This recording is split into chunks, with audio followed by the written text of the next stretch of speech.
Inpatient Committee Meeting, and I start by saying that pursuant to the Illinois Open Meetings Act, meetings held remotely will require roll call votes for all action items.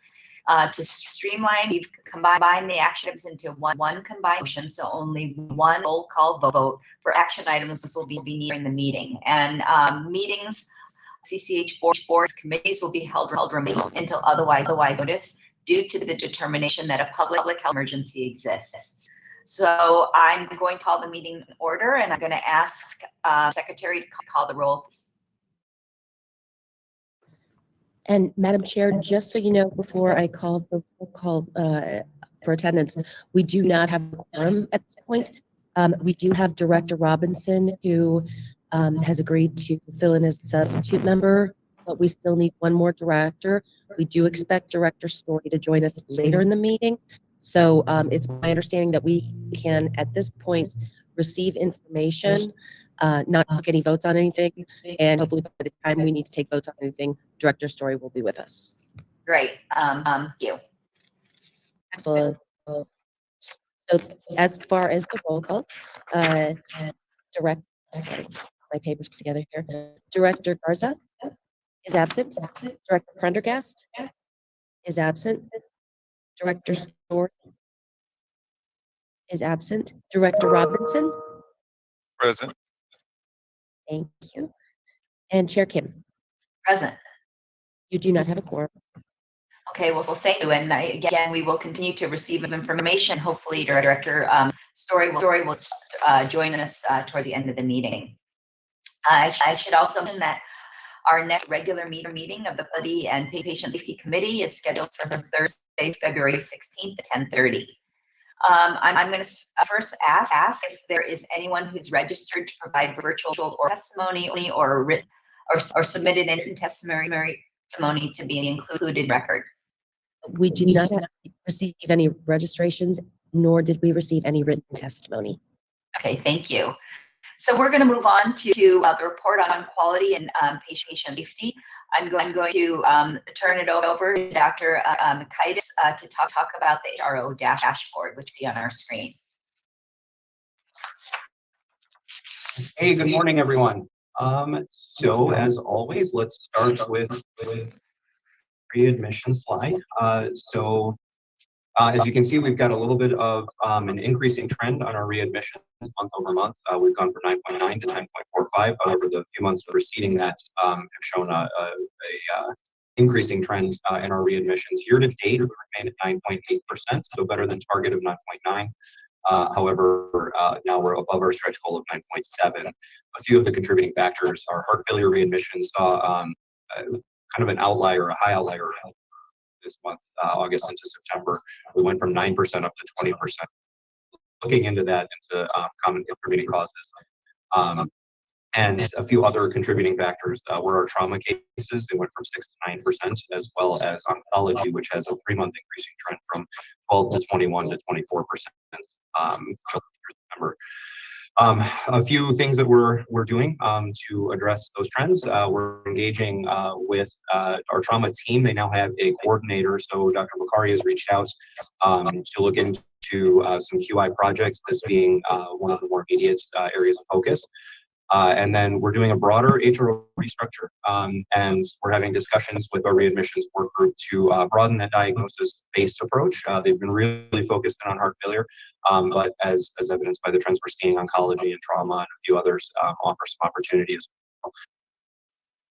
Working with our ambulatory specialty care teams around clinic access, as well as transition coordination, and through the HRO groups, as well as in ethics, we've talked about the utility of more meaningful advanced care planning discussions, as well as pain and symptom management through more proactive engagement with palliative care, especially as it pertains to our oncology patients. It is typically pain and symptoms are out of control for patients under active treatment. So just a few of the steps that we're taking to address that. Next slide. Our case mix index for medical, essentially flat. We've gone from 1.19 to 1.21. We're still a little below targets, but we're continuing to watch and educate our team. Again, a part of this HRO restructure is to put some metrics closer to the front line to help move the needle on these measures. Next, we'll see our surgical trends. Our surgical CMI is still above our target goal. However, it did fall a little bit this month, 3.2 to 3.0. It's still a focus for our CDI team. They continue to educate, as I mentioned, for trauma, ICU, and cardiology. And as I mentioned on the last slide, we're looking to kind of beef up what we're measuring in terms of no closure and the like. Next slide. Patient experience, we saw a nice increase month over month. We went from 65 to 70%, and year to date is putting us at 70.7%, which is at the 59th percentile for performance, top box for Stroger, for Recommend the Hospital. Additionally, with the HRO restructure, Ling has pulled the work group together, which for dyad leaders, and we have a cascading structure that's probably more advanced than the other work groups in terms of kind of the action items and how that's going to cascade out to the front line. So things that include like Gemba walks with leadership to go out to engage with our frontline teams, as well as utilizing the I rounds and then implementing the CI care work that Lynn has mentioned in previous presentations. As we go to the next slide, we'll have our last. So HEDIS A1C, this is the big success story as of November. We're better than targets. They've continued to see that improving trend. Again, this is an inverse metric, so lower is better. And they are now at 23.4% of patients for A1C out of control, which is now exceeding, or they're well into the top decile of performance on that measure. In discussions with the ambulatory leadership team, we're now looking to expand in this restructure for HRO on casting a wider net in terms of areas of focus. So more to come on that. I believe our last slide is just definitions. Any questions? Great. Are there any questions? Dr. Makaitis, can you put up your reading slide one more time? I'm sorry, which slide? The readmission slide? Readmissions, yeah.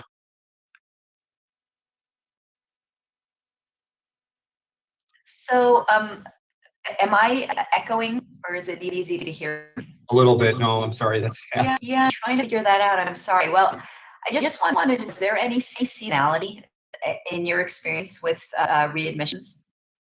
There can be. We don't have that, as you can see, kind of December dropped in 21. But yes, they're typically in the winter, especially when you have, support and sometimes social issues, that can lead, to some increasing needs. Thank you. Any other questions?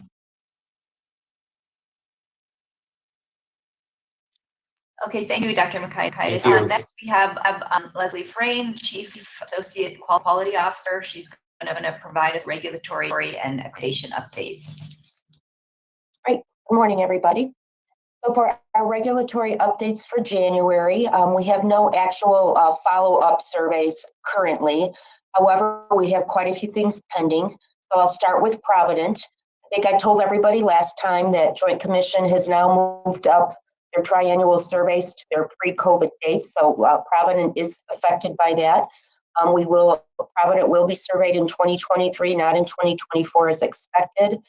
And the date prior in 2020 was in October, mid-October. So we definitely expect them by then. Obviously, probably much sooner than that. We have to be ready. We're already in the window, because if you don't know, the window actually opens 18 months prior to your last survey date. So you're in a window for a year and a half. So we are getting ready. The MRI survey and the inpatient dialysis surveys that we were waiting for as extension surveys will now be rolled up into the triannual. We are starting weekly Joint Commission readiness meetings at Provident next week. And we had a mock there last week hosted by our consultants, QHR. We had 3 surveyors there for 4 days and 1 life safety and EOC surveyor for 2 days. We expect our full report from QHR by the end of next week. However, the findings from our daily debrief meetings have been sent to all leaders, which are, so we can start action planning and making improvements already, which have well been underway.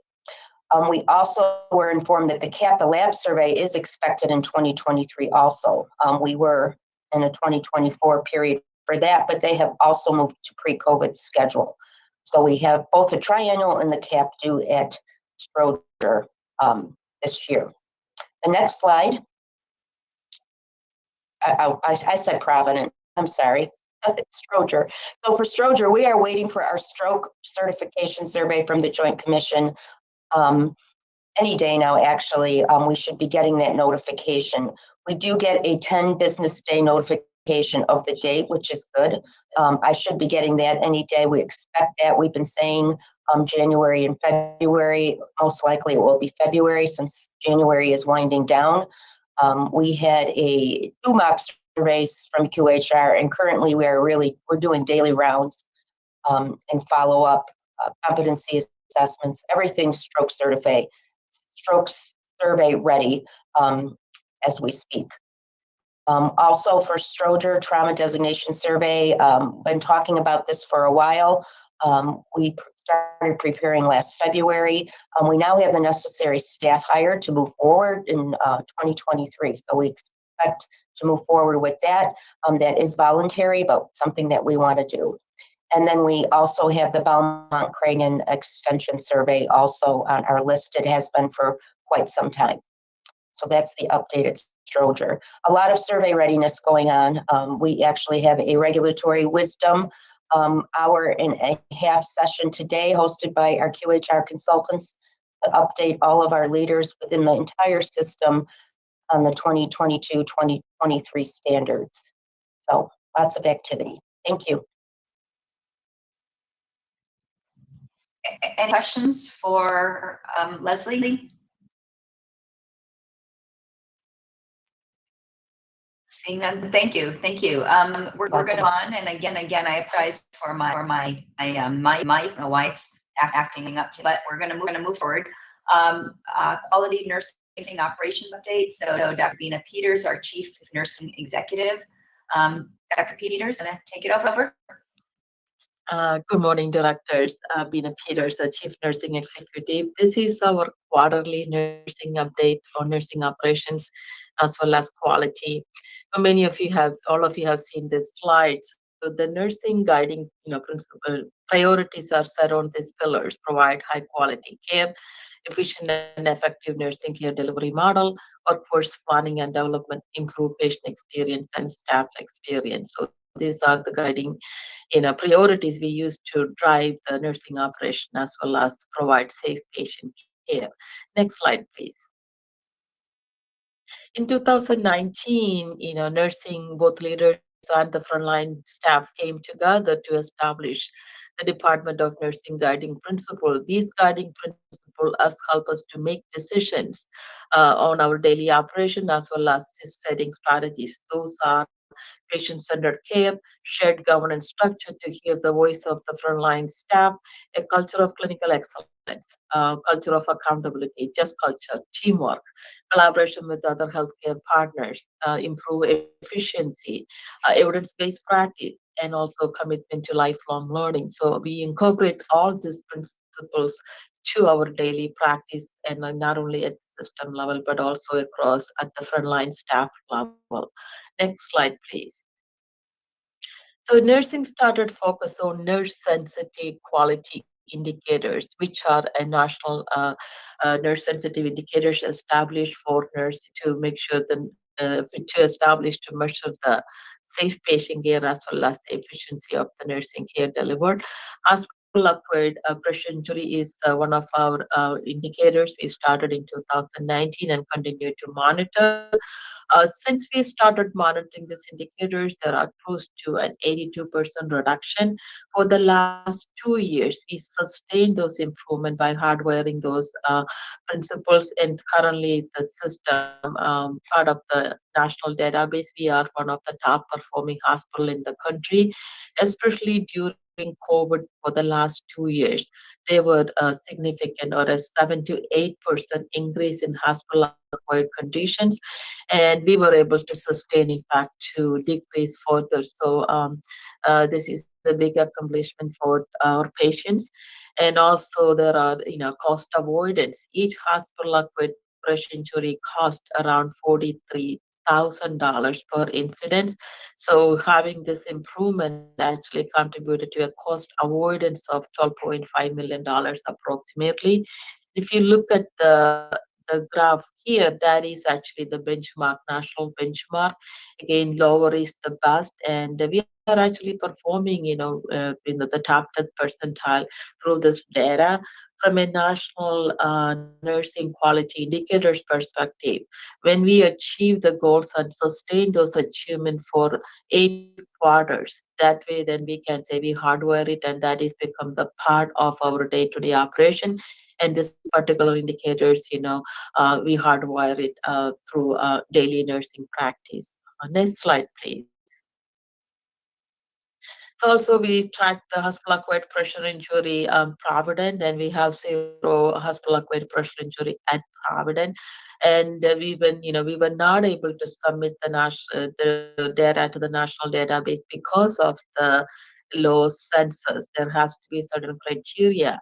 With all the changes we are, at Provident, we met and exceeding the daily census target. So starting 2023, we will provide Provident happy nurse sensitive indicators to NDNQI. So we will have the benchmark data for Provident as well.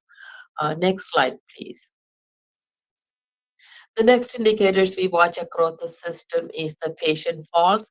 And we talk about the system, we track all the falls, both Provident and Stroger, so to acute care, ambulatory space, as well as the correctional health system.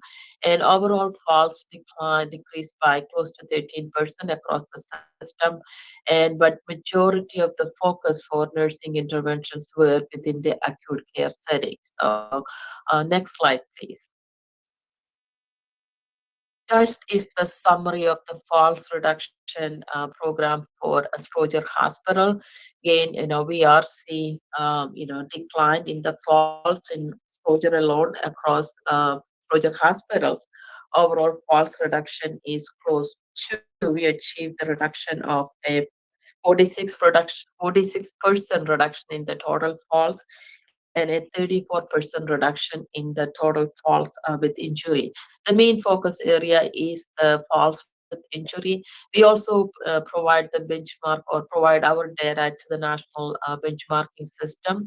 So within the total falls are happening across the nation within the hospitals, but we are within the below 10th percentile or overall performance.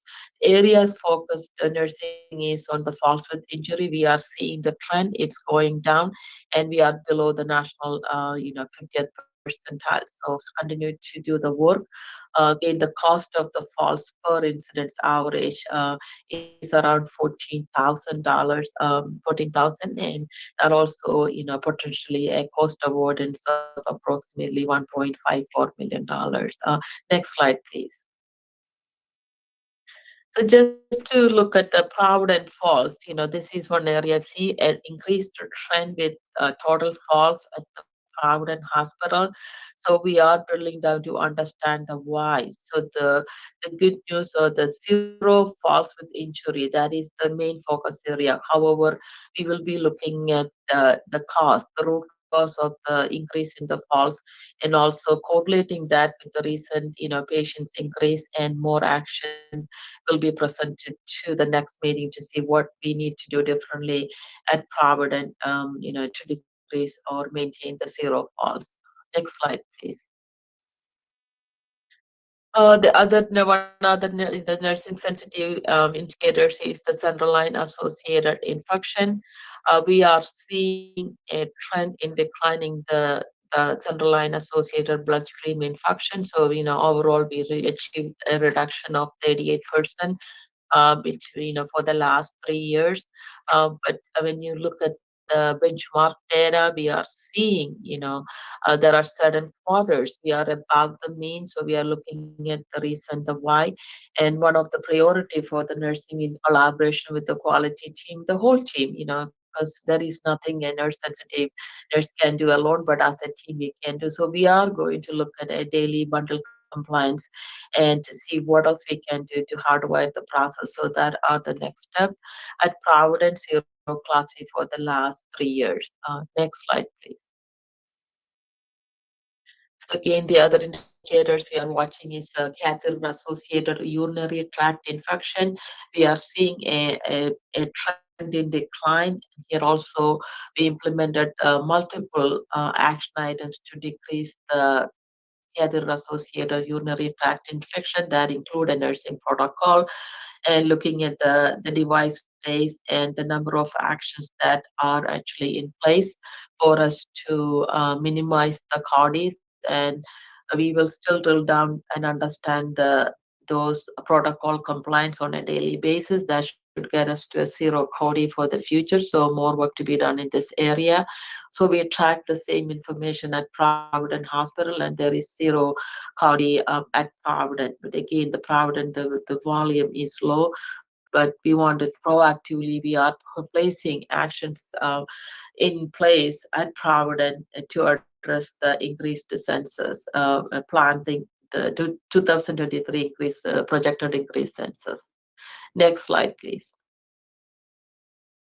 The other indicators, we look at the restraints management, the restraint utilization. This is we do a quarterly tracking to make sure that our restraint rate is below or below the benchmark. So we've been submitting the data for the last 8 quarters, and still this is Stroger specific data. Stroger performs below the national average, which is the better, lower is better in this indicators.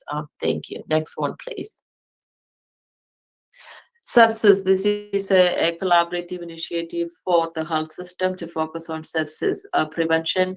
Again, these are the nursing specific indicators where we look at the communication or alert between in the nursing to providers. So our goal is to get to 80%, and lots of work is being happening, and we are getting closer to our target. And we will, collaborate with the quality team to implement the entire sepsis bundle for the coming months in 2023. Thank you. Next slide, please. Patient within the domain of patient experience, the overall patient experience is driven by multiple factors, but nursing is focused on nursing specific indicators, which is the nurse communication. There are a number of factors contribute to this particular indicators. You could see we are moving in the right direction. It is trending up. However, this area we are hardwiring the hourly rounding, leadership rounding. And Dr. Makai just mentioned about the I-rounding program. That is the tool that recently we implemented. All nurse leaders are trained at Stroger, and we are expanding the program to Provident too. So I hope to see more work done in this area to improve our overall patient experience across the system. Next slide, please. So I mentioned about what are we doing, specific to improve the nurse communication or patient experience. So I-round system, leadership rounding. We are also collaborating with the Praskeni to understand some key drivers that we need to implement here at CCH to improve improve our patient experience. A pilot program is happening. One of the unit at Stroger is coming to sit, and the pilot started in January, so this month. So we will be evaluating the outcome on those and see what to expand those initiatives. We are in the process planning to implement the individualized unit boards, trackers, as well as individualized or unit specific dashboards for managers to understand their own specific indicators. Bedside ship reporting. Yes, we implemented this 3 years ago. Now we wanted to make sure that process is hardwired.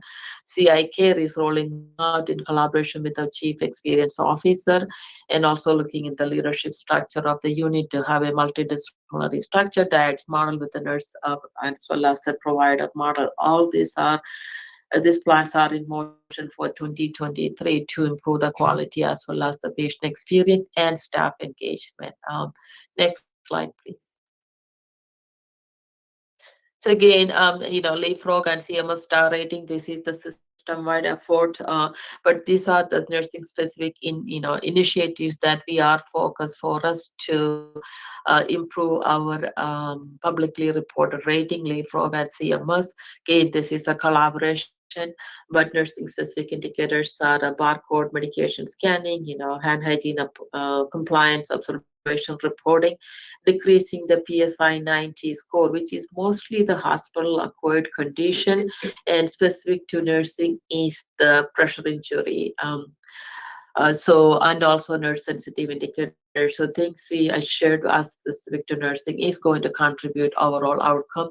And again, we're working closely with the quality to understand what does it take for us to a publicly, leapfrog score of a B and an A. So more actions are on the way to really address the quality to improve our rating.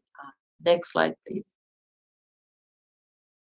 And this is the market trend. What is happening with the quality indicators specific to especially nursing? They talked about number of challenges regarding the workforce, increased agency usage, that reduction in employee engagement. We are seeing the trend.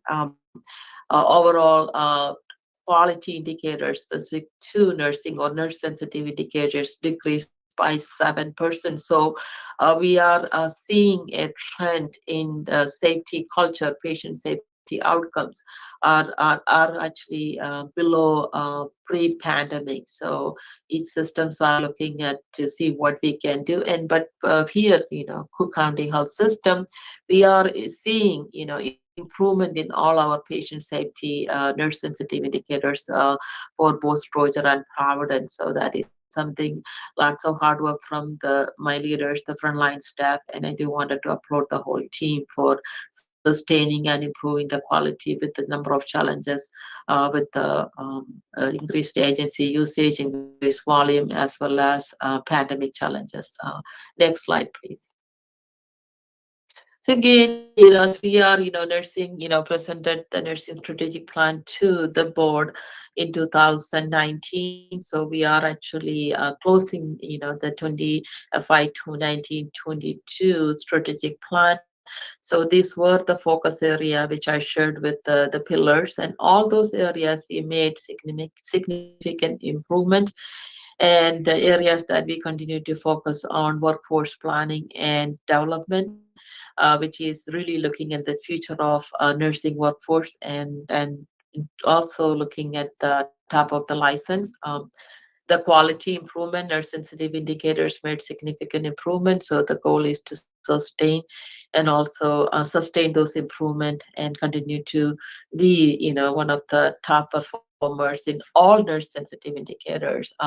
Staff engagement is on the top of the priority. This year we will be, looking at the shared governance structure, engaging frontline staff in the unit councils, as well as the system-wide council. So lots of plan part of the 23, and also our strategic plan for nursing for the next 3 years is in, we are drafting based on the system plan. So more to come on that particular areas of focus for the next 3 years. Next slide, please. So again, the nursing retention is also on the top of the list. So we started the nursing residency program. We have the 7 residents. So these are the new graduate who joined the system. They graduated from the program. We also have an APR and transition to practice, which is the HRSA grant. This year is the last year for the grant. So we are looking to see what else we can do to sustain that program here at CCH. We started a nursing retention committee, with the frontline staff voice. Frontline nurses are part of it to see what else we can do. We are also we collaborate with HR to develop a nursing turnover dashboard. So we are almost there. Our turnover is 13.5%, which is way below the national rate. So there's a lot of activities we are planning, chartered for 23, to really look at the nursing retention, turnover, and the hiring practices. Next slide, please. So Kane mentioned, what are we doing? We are looking at the future to really, to provide safe quality care. We need to make sure that appropriate workforce is available to provide the care based on the equity as well as the location. So as many of you, the board members heard, we build a nursing flexible staffing pool. We still, the process structure is in place. We are still working with HR to recruit and fill those positions. That will help us to manage some of the flexibilities needed to provide safe care. We also have a patient support care nurse position. Those positions will focus on specific needs to support the throughput as well as some of the patient care needs. We have a weekend option program, which we are working with the NNOC and the HR partners to implement to create more flexibility for the workforce. In-house registry, we already have a number of in-house registry positions, but want to make sure that we expand that program. Agency management and structure in place for us to review the staffing need bi-weekly and to assess the needs based on the volume and equity, and that program is in place. Also collaborating with the 5 College of Nursings within the Chicago area to create the pipeline for the future nurses.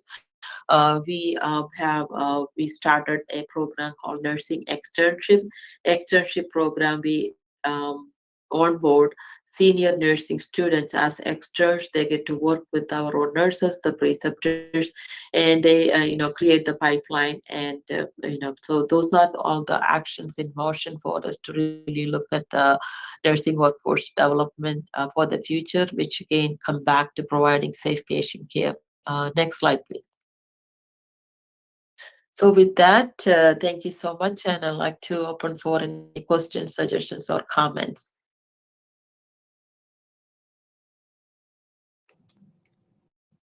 Director Story. Good morning, all. Could we, Dr. Peters, could we go back to slide 11? I apologize, I had a conflict, so I didn't hear most of your presentation, but I have a couple of questions on slide 11. If you could take a moment and just expound a little bit on a couple of things that y'all are doing. Yes. The restraint utilization is one of the quality indicators, and part of the CMS as well as the Joint Commission standard. We need to use the alternative methods to decrease or address the restraint, and restraint should be the last resource. So this is one of the indicators for nurse sensitive indicators. So we do quarterly audit to make sure that all the restraints are used appropriately and also meet those standards, both CMS as well as Joint Commission. And then we report our data to NDNQI, which is the National Database for Nurse Quality Indicators, and they rate us based on our outcome with other hospitals across the country. Currently, over 1,500 hospitals are in this national database. So then they say, where are we? Our performance is below 10th percentile. In this particular indicators, you want to be on the lower side. So that's what this slide is telling us, that it's below the national average. Plus, we are actually average is coming to be the top 10th percentile performer nationally. Congratulations. Could you proceed and maybe the next slide, if you could advance the next slide?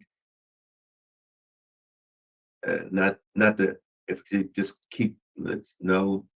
I think the previous slide. Yes, right Oh, here. Right here. Okay. Thank you. No, the next one. You missed it. It's not that one. I'm sorry, do you remember what You the want sep- her to go back the other direction, right? Yes, Slide with the please. colors on it. So Keep sepsis? going. 13? No, maybe Keep going. 13. 14. That's one. This one. Thank you. Could you just I joined right here. Would you mind just going through this real quick with me? I was impressed with commit to sit. Is that something that the nurses Yeah. You tell the story.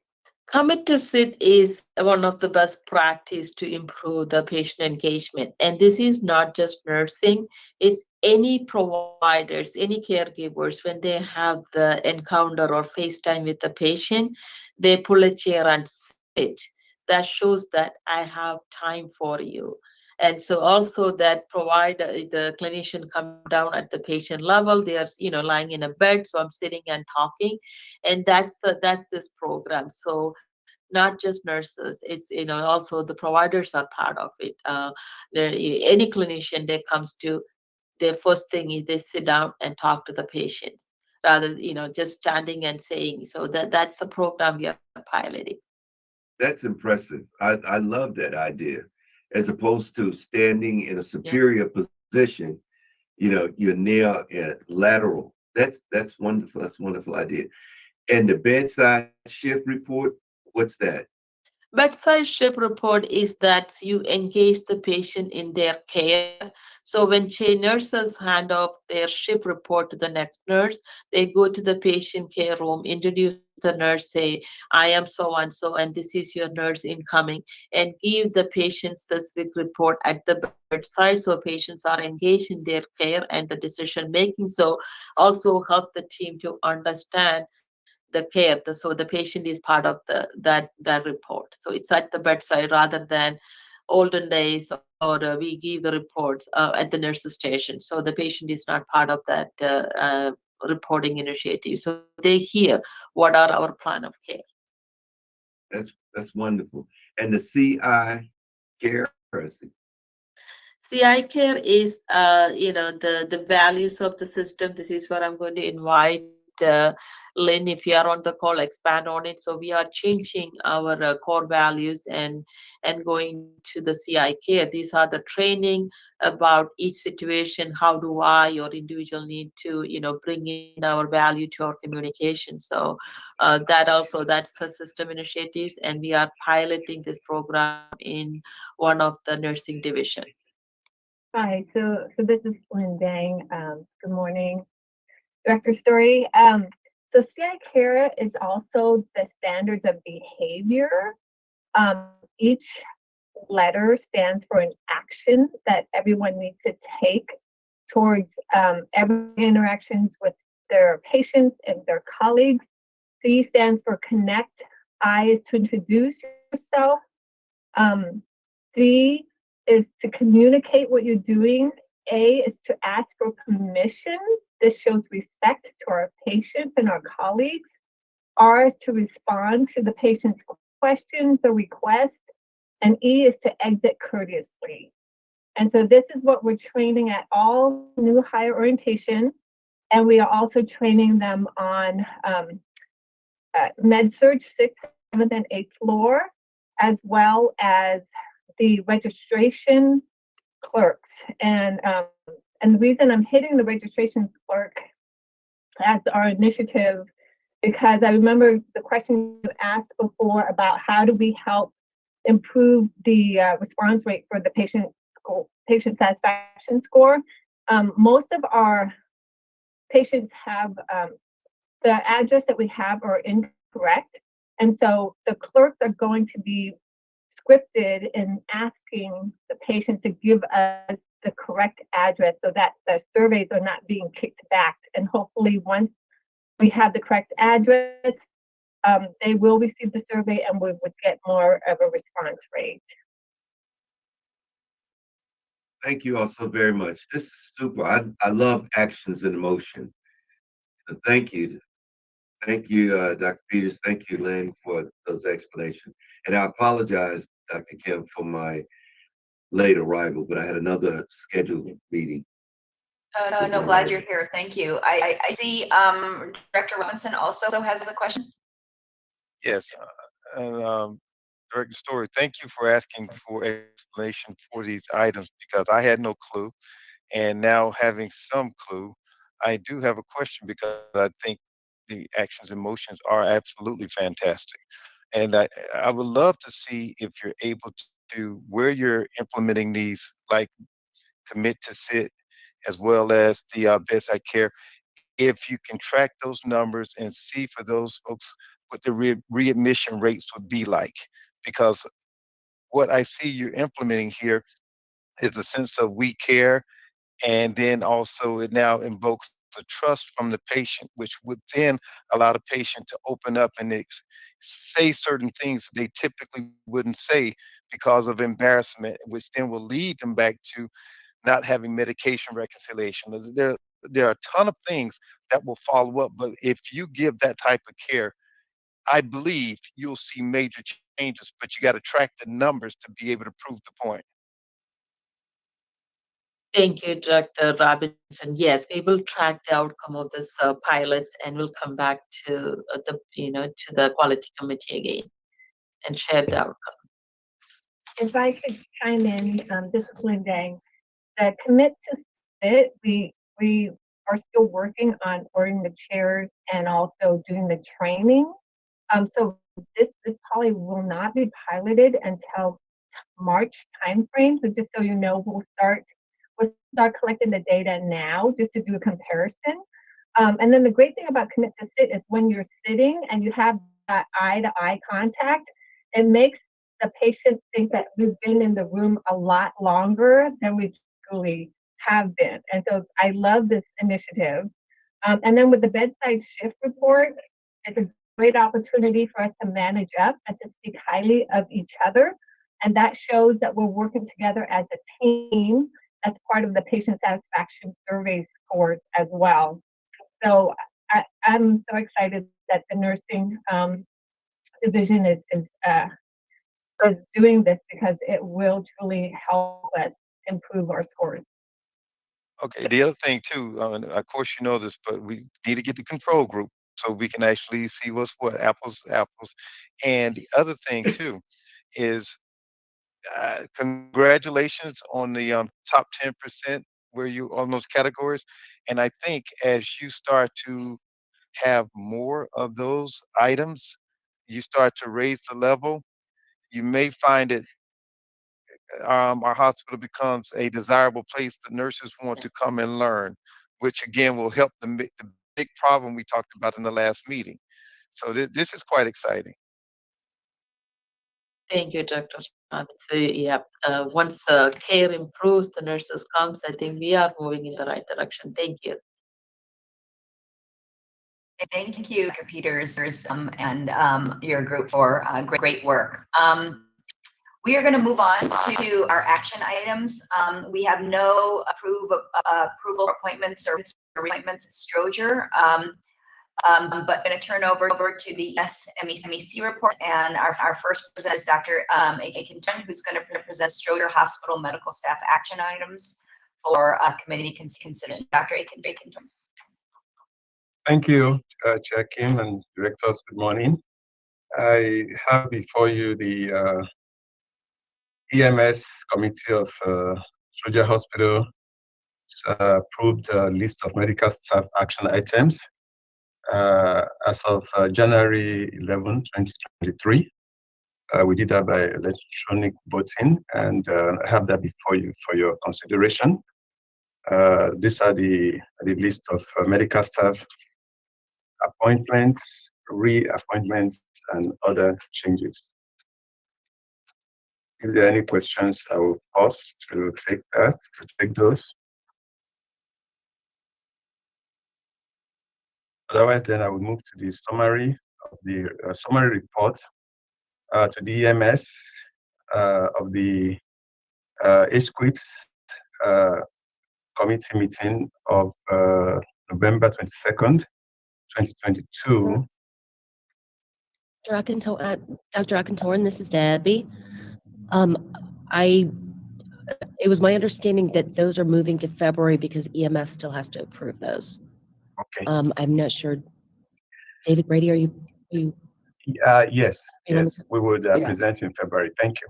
Yeah, I want to call you. It's going to get moved to February. Thank you. Okay. Excellent. So, thank you, Ms. Santana. All right. So for the medical staff appointments or changes, if there are no questions, that will be the end of my report, Dr. Kim. Thank you. Next we have Dr. Mark Logan, who will present the Providence Hospital medical action items on behalf of Marlon Kirby. who's the president of MEC for the committee's consideration. Dr. Loafman?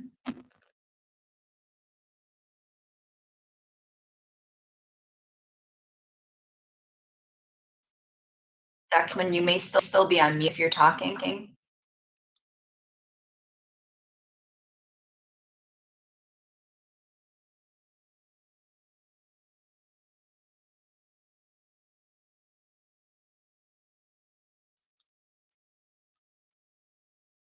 Dr. Loafman, are you on the call? Still on the call?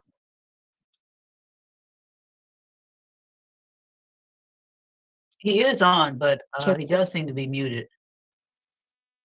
He may have stepped away. I do know that they do not have any quality committee summaries to present either for this month. And it's my understanding that the committee received the proposed medical staff appointments, reappointments changes for Provident in advance. And so those are being presented for your consideration. I got called away. He's here. Hello. Sorry, I'm so sorry. I got called away for a patient issue, and I was hoping to get back before you called on me, but I'm so sorry about that. Yeah. So, do I have time to present? Yes, please. Wonderful, thank you. So let's see here. I have my little report ready. QPI. So a lot's been going on. I mean, of course, we had the mock JACO survey at Provident, which we learned a lot. There were some bright shining moments and several opportunities for improvement, but that'll come, in a subsequent report to you.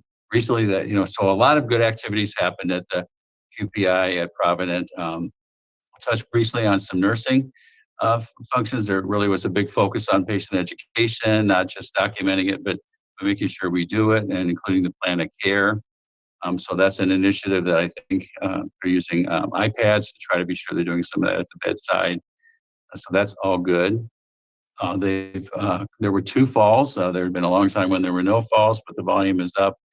One was an ICU patient, and the other one on 8 West, there was no serious injury with it, and working on the chair alarms. Now they have the bed alarms, but the chair alarms were identified as an opportunity for improvement there.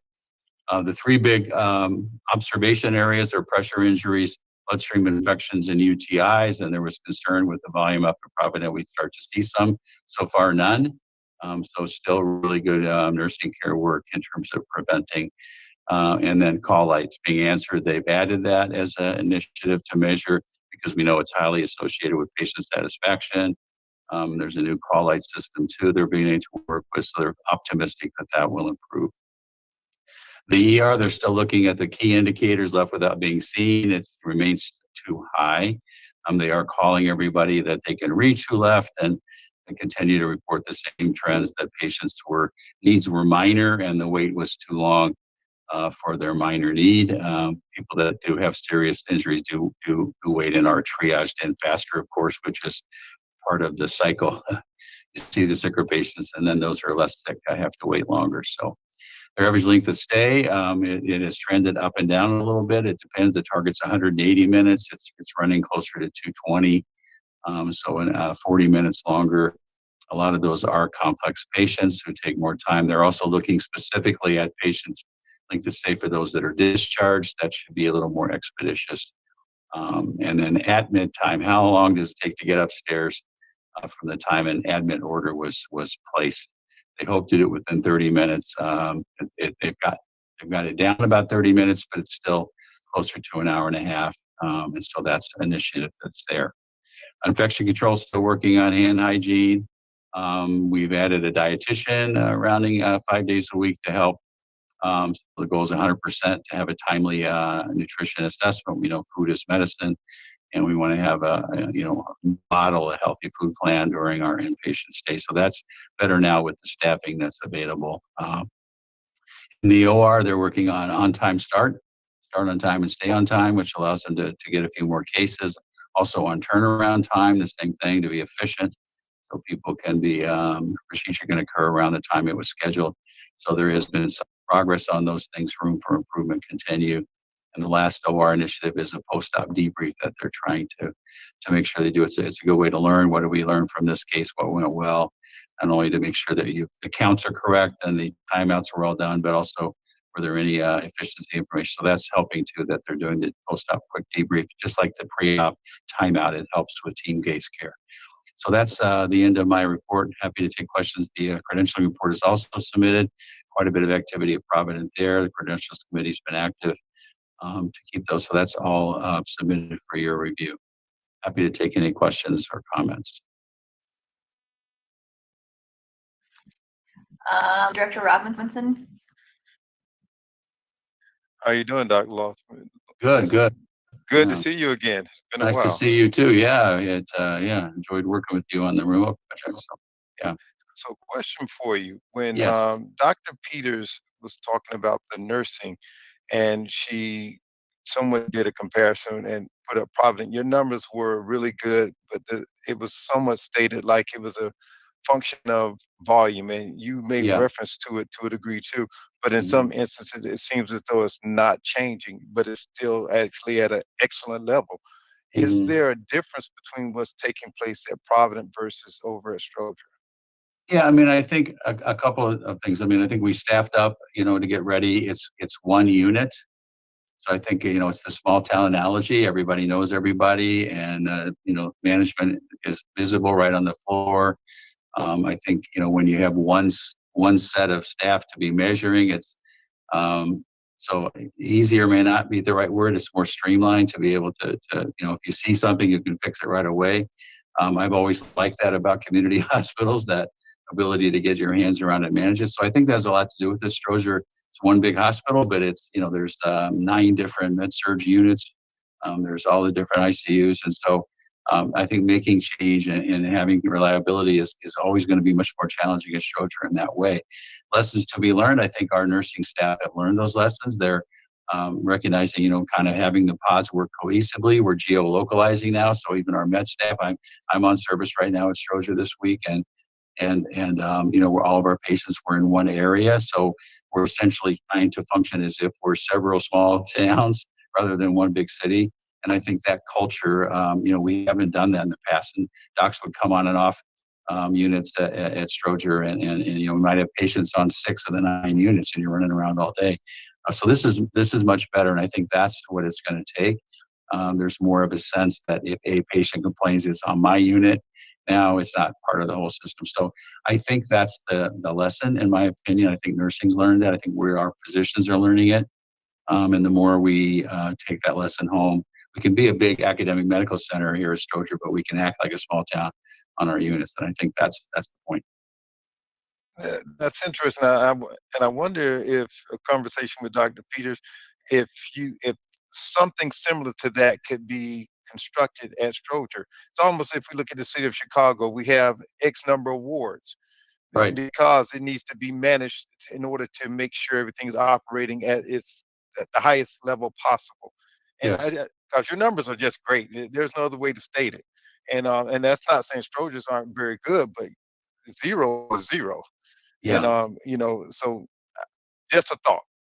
No, I agree. And again, I would say observing, I've been here 8 years, and I think when physicians and nurses are not aligned in a more continuity way, they're just passing in the night and, surrounding on the floor and leaving. And we talk through Cerner. And so I think this geolocalization process, it was painful to change because it was a big change, but I think it's really helpful. And I believe it's paying off. I think, leadership, Dr. Fig and Dr. Copley on their side, and Dr. Peters and her team have really had the vision that we, realize this. And I think it's the step in the right direction. Yes. Thank you, Dr. Lowe. Sorry So again I'm about the delay.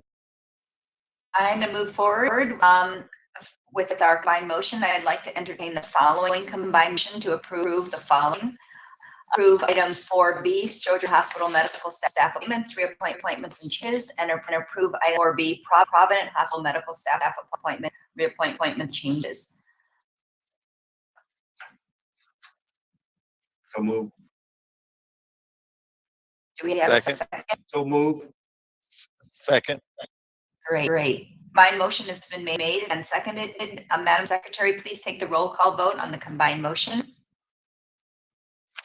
Roll call vote on combined motion. Director Garza is absent. Director Prendergast is absent. Director Robinson? Okay. Director Story? Yes, ma'am. Yay. So it looks like the And Chair Kim? QPS is going to end. Aye. You have 3 yeas and 2 absent. Great. The yeas have it and the combined motion carries. The committee will now move into closed session. Action is not anticipated to be taken in the open session after the closed meeting has adjourned. So I'd like to entertain a motion to go into closed meeting pursuant to the following exception to the Open Meetings Act, ILCS 120-2C 1, 11, 12, and 17. So move. Second. Motion has been made and seconded. Madam Secretary, please take the roll call on the motion. Roll call vote on the motion to go into closed session. Aye or nay? Director Garza is absent. Director Prendergast is absent. Director Robinson? Aye. Director Story? Aye. And Chair Kim? Aye. That's 3 yeas and 2 absent. The ayes have it and the motion carries. So we now go into closed session.